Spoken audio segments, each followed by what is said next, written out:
présent, on va voir les deux dernières parties du cours, à la fois la manière dont on recueille et on code les données, la manière dont on analyse les données et vraiment assez rapidement, on verra comment on écrit un compte rendu. On va commencer sur les questions autour de la saisie et du codage. Donc, on va utiliser en sciences sociales plusieurs logiciels. Là, je vous indique finalement les logiciels qui sont les plus utilisés en sciences sociales. Donc, on va utiliser à la fois des logiciels qui sont sous licence et d'autres qui peuvent être libres. Parmi les logiciels sous licence, on a Sphinx et Modalisa qui sont à peu près du même registre, où on va pouvoir en fait construire à partir du logiciel un calque de questionnaire.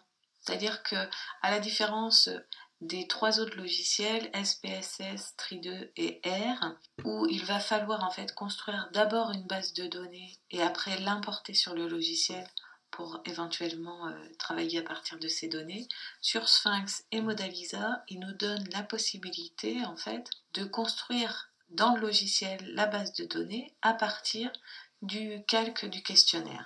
Donc on va voir par la suite que du coup ça implique en fait une étape de codage qui va être différente selon le logiciel qu'on va utiliser.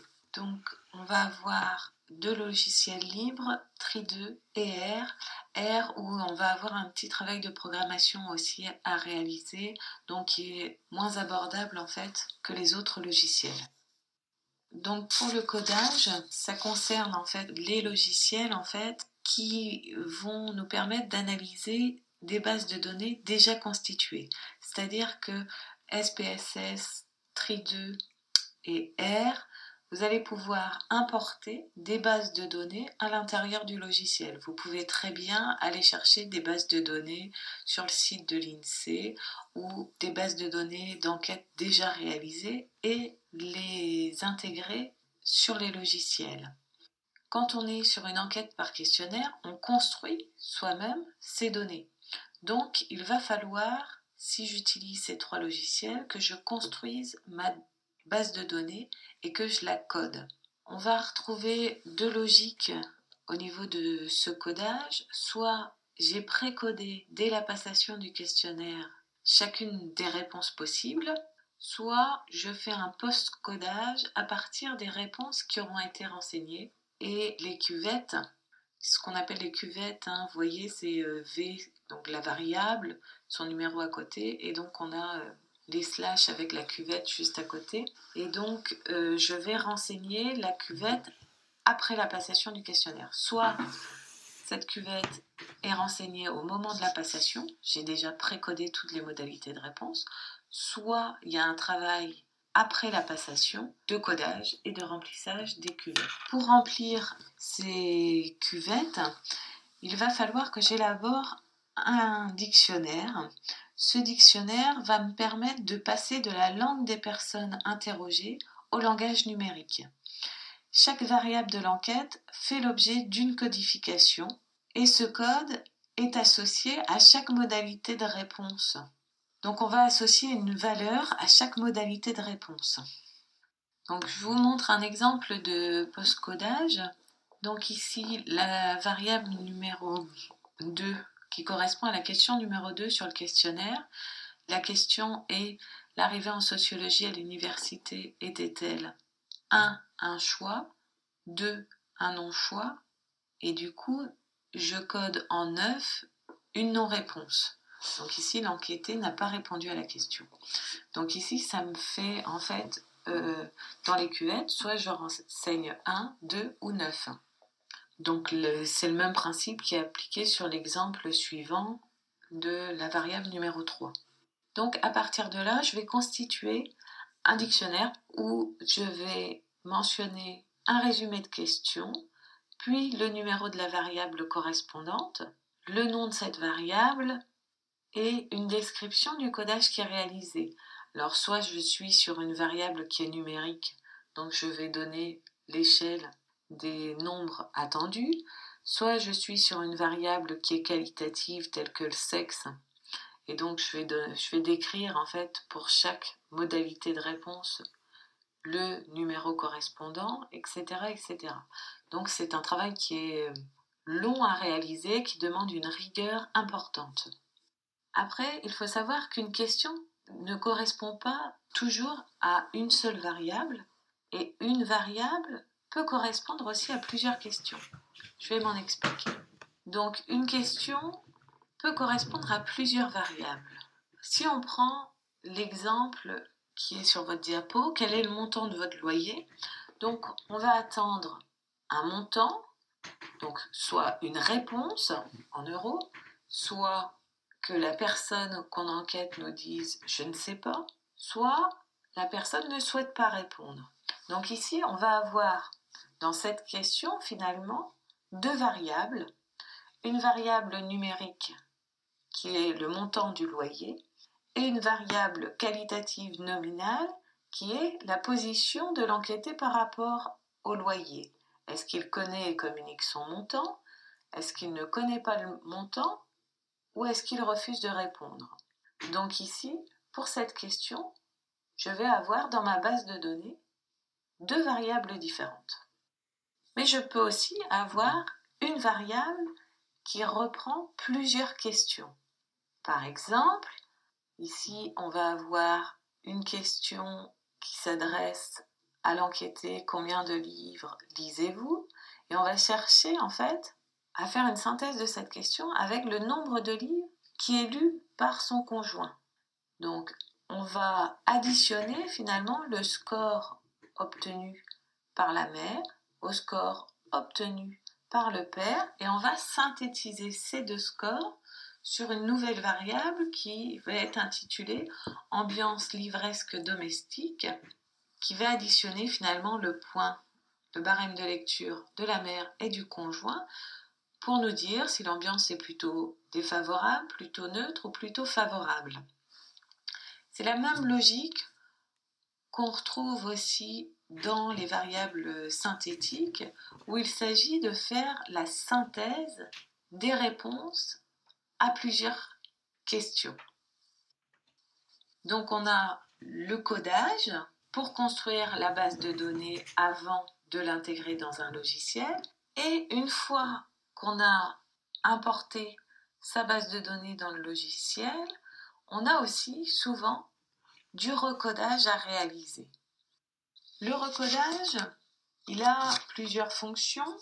D'abord, le recodage va permettre de classer les réponses aux questions ouvertes en lien avec les objectifs de l'enquête. Il va également permettre de diminuer le nombre de modalités sur certaines questions, le nombre de modalités de réponse à certaines questions pour appliquer certains tests statistiques ou tout simplement aussi pour permettre en fait d'avoir une meilleure lecture des résultats de l'enquête. Il permet également aussi, ce recodage, de regrouper certaines catégories où on a des faibles effectifs. Je vais vous donner plusieurs exemples. Ici, on a une question sur la lecture qui demande à l'enquêté s'il aime ou pas lire.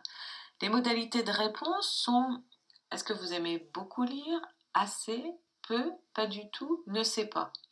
Après la passation du questionnaire, on se rend compte qu'on a des effectifs qui sont importants du côté de la réponse beaucoup et du côté de la réponse assez. Par contre, sur les trois autres modalités de réponse, peu, pas du tout, ne sais pas, on a des effectifs qui sont moindres. Finalement, en termes de lecture de ces données, on a tout intérêt à regrouper les trois autres modalités sur une nouvelle modalité qui serait faiblement. Est-ce que tu aimes lire faiblement? Afin d'avoir en fait une grille de lecture qui soit à la fois plus pertinente en nombre de modalités parce qu'on les réduit, mais également qui permette d'avoir un poids statistique à peu près égal dans chacune des modalités. Donc ici, ça concerne le recodage d'une variable qualitative.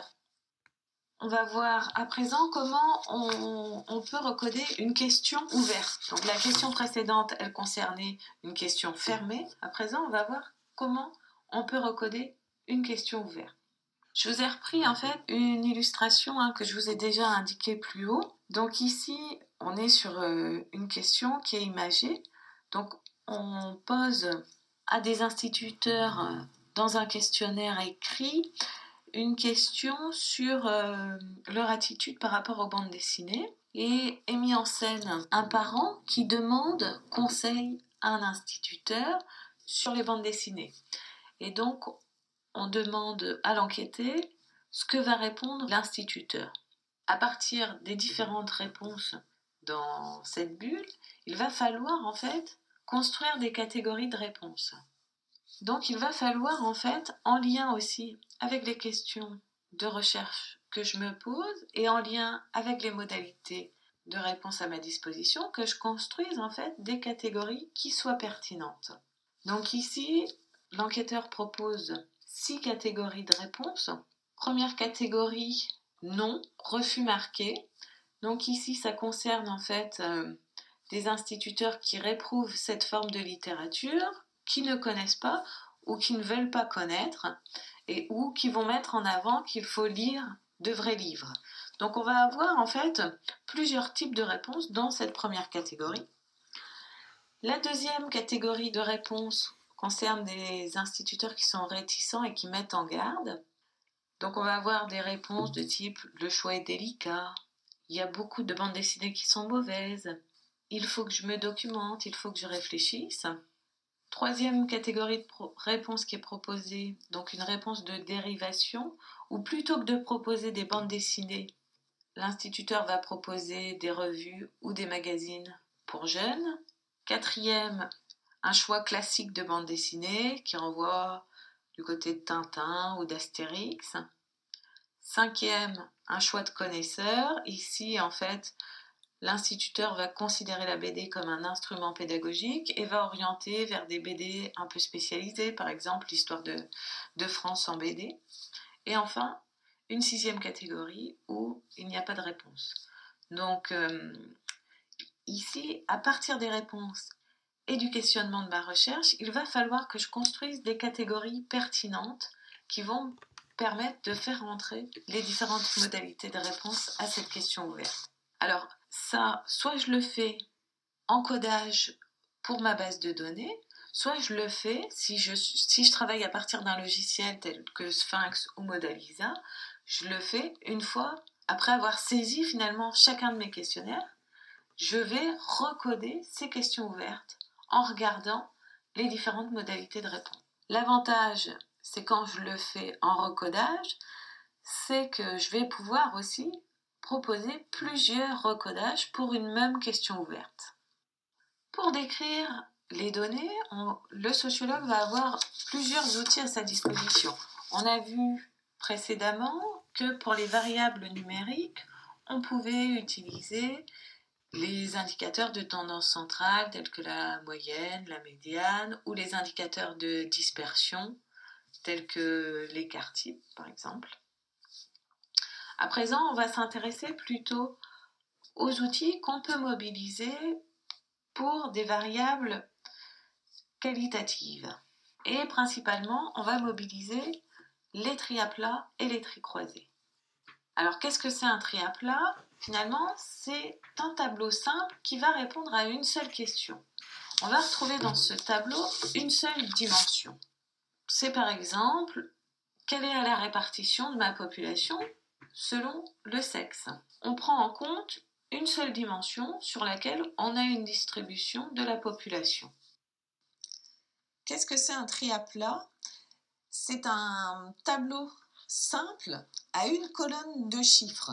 Donc là, vous avez un exemple.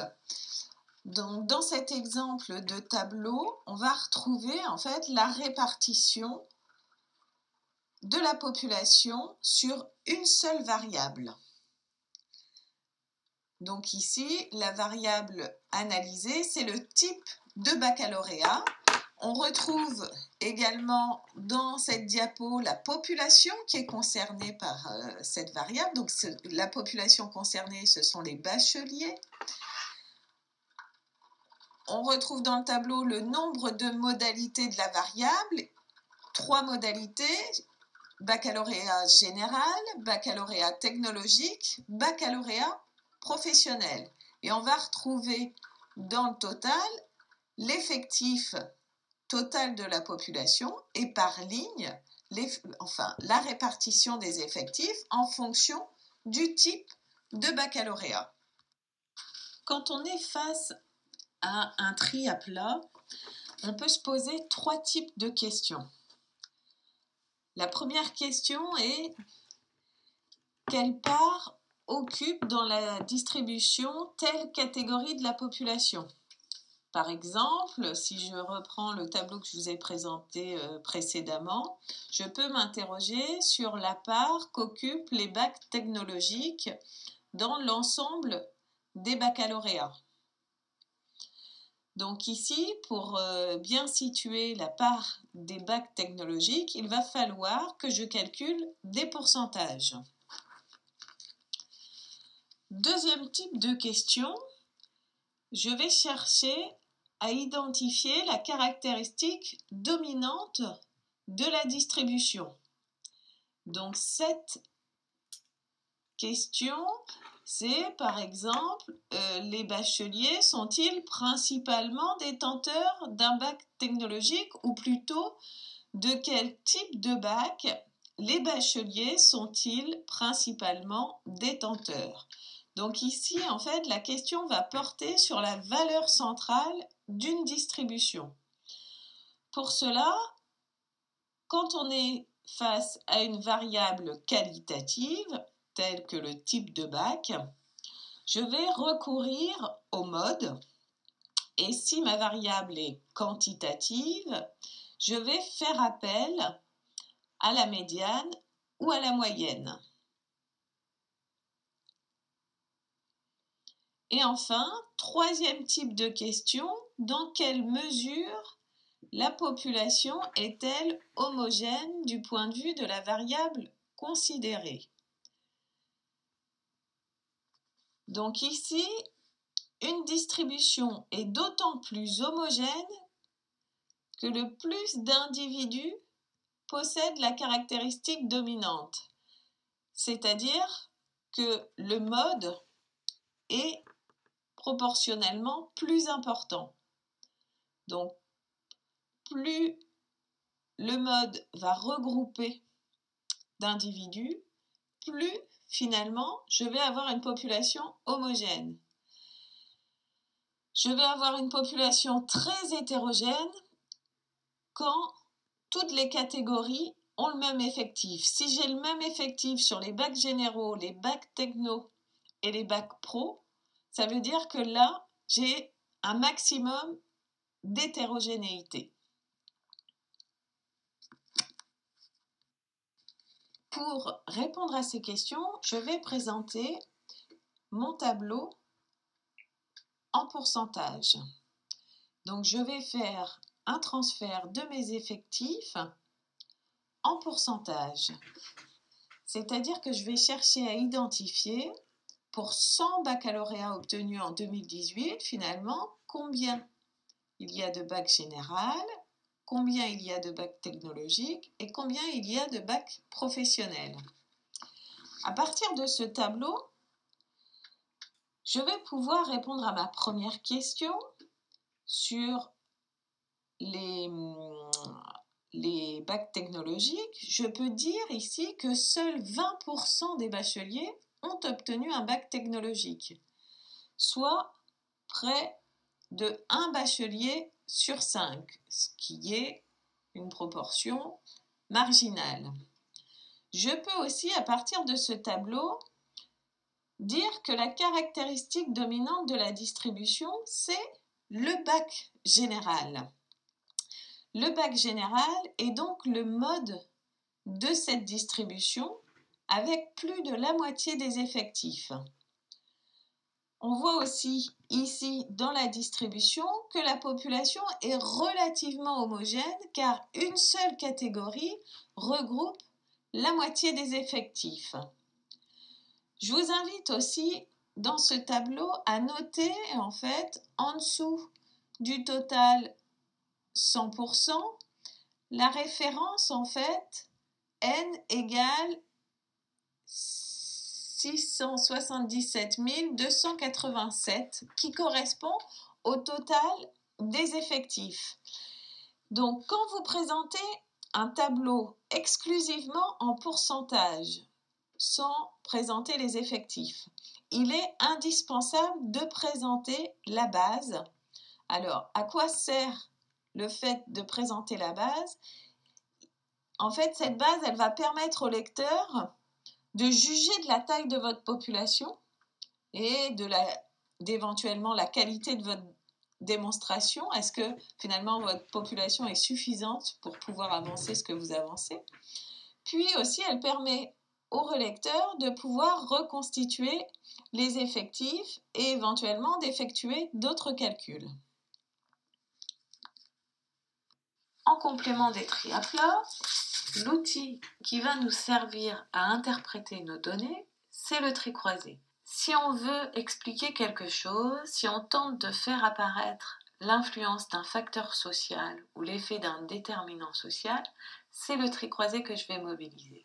Ici, le tri croisé me permet de croiser deux variables entre elles. Je vais pouvoir répondre à la question, par exemple, est-ce que le fait d'être un homme ou une femme influe sur la prise en charge des tâches domestiques? On va faire un tableau qui met en relation, en corrélation, deux dimensions. On va pouvoir observer les faits sociaux de manière interactive et on va pouvoir faire des interprétations à partir de cette mise en relation des deux variables. Ces deux variables ont pour chacune un nom spécifique. On va avoir d'un côté celle qu'on appelle la variable indépendante ou déterminante ou explicative. C'est la variable qu'on va mettre en ligne et c'est celle qui représente, à titre d'hypothèse, un facteur influent sur une activité, sur un comportement, sur une pratique. Et en colonne, on va retrouver celle qu'on appelle la variable dépendante ou déterminée ou expliquée. Et elle représente, à titre d'hypothèse, c'est celle qui est censée subir l'action en fait de la première variable. C'est celle qui dépend finalement de l'action de la variable déterminante. Donc il y en a une qui va être expliquée par l'autre. L'objectif des tableaux croisés, c'est de rendre visible l'action de la variable indépendante sur la variable dépendante. Donc cette variable indépendante, souvent, c'est celle qui reprend toutes les questions en fait sur les déterminants sociaux, alors que la variable dépendante, c'est celle qui reprend les questions sur les comportements, les pratiques ou les représentations. Voici donc un exemple de tableau croisé avec deux variables. La nomenclature des professions et catégories socio-professionnelles, la PCS en ligne, et la deuxième variable qui est le type de bac que l'on retrouve en colonne. Donc j'ai gardé le même exemple que celui qu'on a vu plus haut. Vous voyez bien que la dernière ligne du tableau présente le tri à plat que nous avons déjà vu. Le tri à plat sur le type de baccalauréat. De la même manière, si vous voulez voir le tri à plat de la PCS, vous l'avez dans la dernière colonne. Qu'est-ce qu'on peut dire de ce tableau? On a vaguement l'impression qu'il y a plus d'enfants de cadres qui ont un bac général que d'enfants d'ouvriers. Mais pour réussir à faire des comparaisons précises, il faut calculer des proportions et les exprimer en pourcentage. Quand on est face à ce tableau, la difficulté, elle est de choisir la base pour faire ce calcul de pourcentage. Dans ce tableau, nous avons trois bases possibles. Le total du tableau, soit 677 287, qui va nous permettre de répondre par exemple à la question quelle est la proportion de bacheliers ayant obtenu un bac général et étant fils d'agriculteur. Toujours concernant la donnée là qui est encadrée, je peux aussi prendre pour base les totaux en ligne, c'est-à-dire que je vais chercher chez les agriculteurs à savoir quelle est la proportion de bacheliers ayant obtenu un bac général. Toujours concernant cette même donnée, je peux me fier aux totaux en colonne. Chez les bacheliers ayant obtenu un bac général, quelle est la proportion d'enfants d'agriculteurs? Finalement, vous voyez bien que pour le calcul de mes proportions, de mes pourcentages, il est nécessaire de savoir ce qu'on cherche à expliquer, c'est-à-dire qu'il est nécessaire de suivre une hypothèse. Est-ce qu'on cherche à connaître l'influence de la PCS sur le type de bac ou l'influence du type de bac sur la PCS? Il va falloir que je réfléchisse sur finalement quelle est la variable que je place du côté de la cause, quelle est la variable que je place du côté de l'effet, quelle est la variable déterminante, quelle est la variable déterminée. Je poursuis. Donc ici, en fait, dans ce tableau, je cherche bien à savoir si finalement la PCS détermine le type de bac obtenu. Donc du coup, la PCS, c'est ma variable déterminante et le type de bac obtenu, c'est ma variable déterminée. Donc du coup, je vais calculer les pourcentages en ligne en fonction de la variable déterminante. Ce qui est très important dans la lecture d'un tri croisé, c'est de regarder les totaux. Les totaux s'appellent aussi les effectifs marginaux. Ce terme marginal fait référence aux marges du tableau. Donc je vais toujours chercher à situer une proportion par rapport à sa marge. La marge du tableau, la marge de la ligne du bas, elle correspond en quelque sorte au comportement moyen. Et on va comparer chaque case avec le comportement moyen de la colonne. Donc, par exemple, 77,5% des enfants de cadres de profession intellectuelle et supérieure obtiennent un baccalauréat général. Donc je vais comparer avec le total, finalement toutes PCS confondues, quelle est la proportion de baccalauréat général. Donc là, j'ai une proportion à 53,1%, ce qui me fait dire que les enfants de cadres de profession intellectuelle et supérieure sont plus nombreux que la moyenne à obtenir un bac général. Si je poursuis sur toujours les enfants de cadre, sur le baccalauréat technologique, ils sont 13,9%. Si je compare avec le total, ils sont en dessous des 20% de la population générale. Si je regarde du côté des baccalauréats professionnels, ils sont largement au-dessus du comportement moyen parce qu'ils sont à 8,6% alors que en population générale, c'est 26,5%, toutes PCS confondues, qui obtiennent un baccalauréat professionnel. Donc là, vous voyez bien que les enfants de cadre sont plus nombreux que la moyenne à obtenir un bac général et moins nombreux que la moyenne à obtenir un baccalauréat technologique ou professionnel. Donc il faut toujours comparer chaque case avec la marge de la ligne du bas.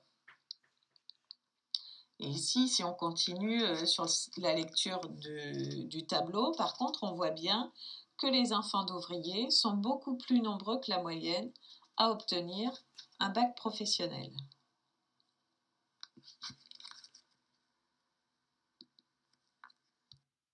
Ce tableau, ce trait croisé, il va me permettre de rechercher un rapport de cause à effet entre une variable déterminante et une variable déterminée.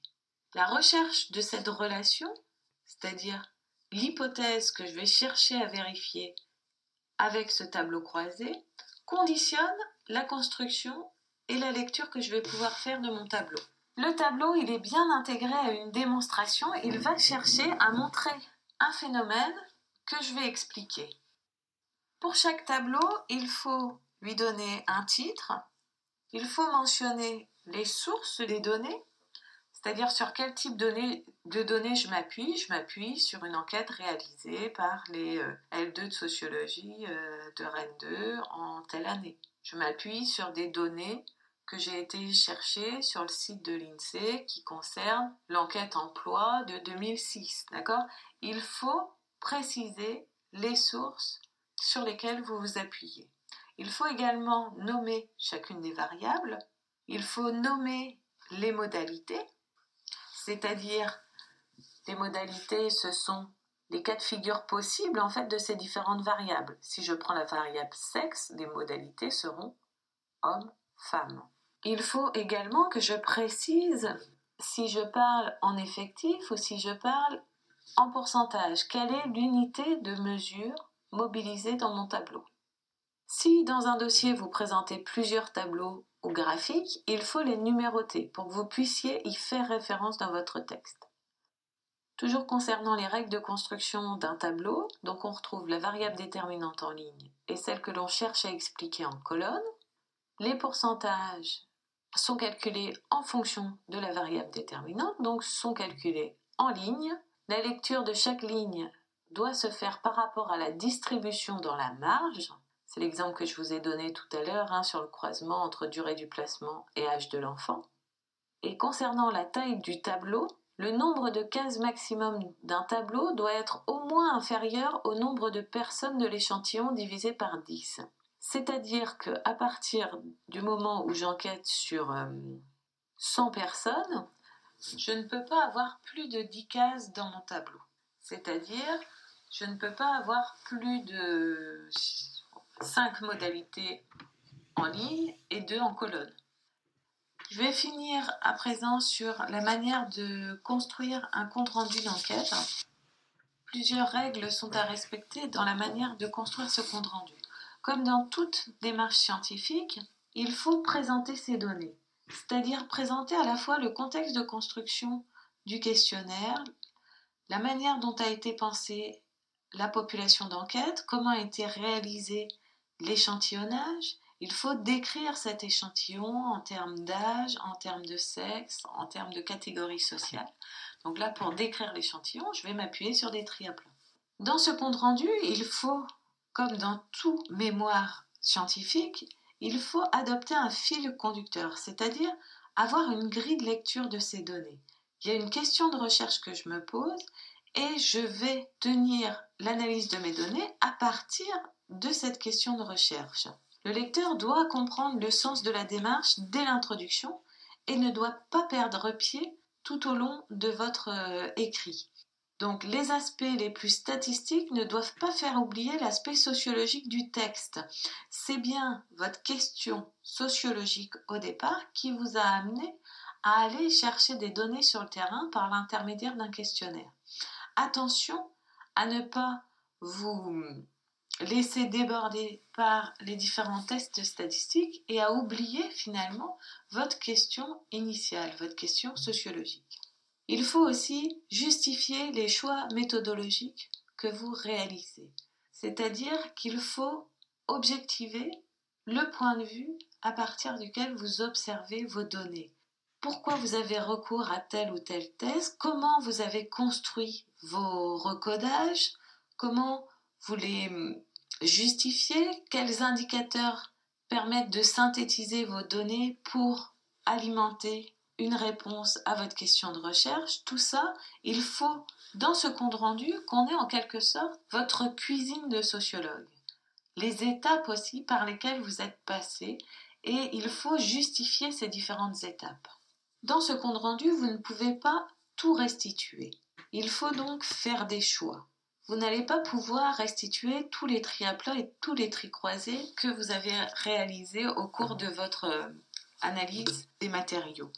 Vous allez donc choisir de conserver ceux qui sont les plus significatifs, ceux qui permettent en fait de mener votre démonstration. Mieux vaut quelques tableaux bien choisis qu'une centaine ou que beaucoup de tableaux en fait où on a du mal en fait à voir les liens entre les données. Il faut donc trier, mais vous ne triez pas de n'importe quelle manière, vous triez par rapport à la question qui vous préoccupe. De la même manière, dans ce compte rendu, on ne va pas attendre que vous nous restituiez toutes les différentes étapes en fait de votre démarche. On attend dans ce compte rendu les résultats et les choix méthodologiques et scientifiques que vous avez réalisés pour arriver à ces résultats. Le mode de présentation, il est donc différent du mode de découverte, c'est-à-dire de la manière dont vous avez mené votre enquête. Ici, il faut avant tout choisir un mode de présentation qui va vous permettre de mener votre démonstration, sans pour autant nous donner à voir toutes les étapes de votre démarche. Bien sûr, un des outils aussi pour maîtriser ce qu'on peut attendre d'un compte rendu en enquête quanti, c'est de lire des articles de sociologie quantitative pour identifier la structure et l'enchaînement des arguments, la manière dont on mobilise les différents tableaux, les données et les graphiques. Donc je vous invite assez largement à aller regarder des enquêtes quantitatives. Vous pouvez aussi aller regarder sur le site de l'INSEE, du côté des INSEE premières, qui sont des formats de publication très courts, c'est des 4 pages, comme ça va vous donner quelques idées. Allez regarder aussi du côté des populations et sociétés sur le site de l'INED. On est pareil sur des formats courts, mais qui mobilisent aussi des données quantitatives.